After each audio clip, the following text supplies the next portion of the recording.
پکڑنے کے لیے 11 ملکوں کی پولیس پھر رہی تھی، علی امین صاحب کو پکڑنے کے لیے 12 ملکوں کی پولیس پھر رہی تھی، لیکن کوئی اس کو پکڑ نہیں سکتا۔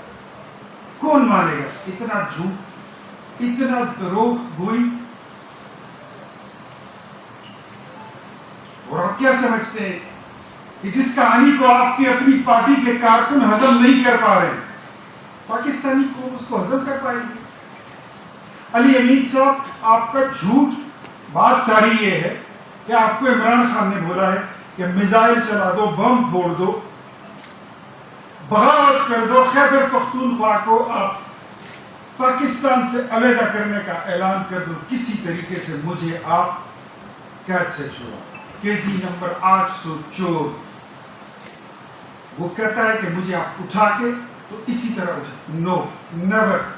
اگر چوری نہیں کی ہے تو رسیدیں نکالیں، رسیدہ کر دو، یہی کہتے تھے نا، اب آپ کے لیے بھی وہی قانون ہے، رسیدیں نکالیں، پھر اس کے بعد بات کریں۔ ساری شرارت اڈیالہ جیل سے ہو رہی ہے۔ یہ روز کی نئی فلم، جس طرح شانو اسٹوڈیو ہوا کرتا تھا لاہور میں، ایک لالی ووڈ ہے، ایک بالی ووڈ ہے،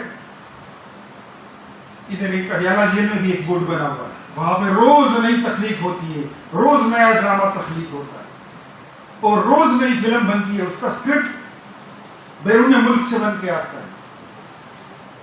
ایسے حالات میں جب آپ کا اپنا صوبہ، let me tell you every one, میں پوری پاکستانی قوم کو آج بتانا چاہتا ہوں کہ خیبر پختونخوا میں اس وقت ڈینگی کی وبا اتنے شباب پر ہے کہ تقریباً ایک ضلع میں ہر روز 6 سے 7 8 لوگ مر رہے ہیں۔